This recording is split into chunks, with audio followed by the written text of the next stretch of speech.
মুক্তিকে ঘাড় ধাক্কা দিয়ে বাড়ি থেকে তাড়িয়ে কম্পাসকে সকলের সামনেই কাছে টেনে নিল বিহান। হ্যাঁ বন্ধুরা, কম্পাসের আগামী চমকে আমরা ঠিক এমনটাই দেখতে চলেছি।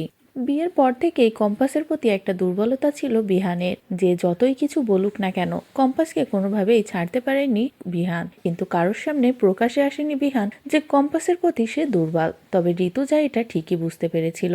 কিন্তু আজ যখন পুরো বিষয়টা ঘুরে দাঁড়ালো, বিহান বুঝতে পারলো যে বিহানের কাছে যেমনই তার মায়ের মূল্য অনেক, ঠিক একইভাবে কম্পাসের কাছেও তার মায়ের মূল্যটা অনেক। এটা বুঝতে পেরেই বিহান আরো বেশি পাল্টে যায়। মুক্তি ঋতুজাকে মারার চেষ্টা করে, আর এটা যখনই সকলের সামনে প্রমাণ করে দিয়েছে কম্পাস, তখনই সকলে বুঝতে পারে যে কম্পাস থাকতে এই পরিবারের কেউ ক্ষতি করতে পারবে না। কম্পাস যে কোনো পরিস্থিতিতে নিজের পরিবারকে আঁকড়ে ধরে রাখবে আর নিজের ভালোবাসার মানুষগুলোরও কোনো ক্ষতি হতে দেবে না। আর এই সবটা দেখার পরে তো বিহান সকলের সামনেই মুক্তিকে ঘাড় ধাক্কা দিয়ে বাড়ি থেকে তাড়ানোর কথা বলে। আর এই বিষয়ে কেউ প্রতিবাদ করতে গেলে বিহান আরো বেশি রেগে যায়।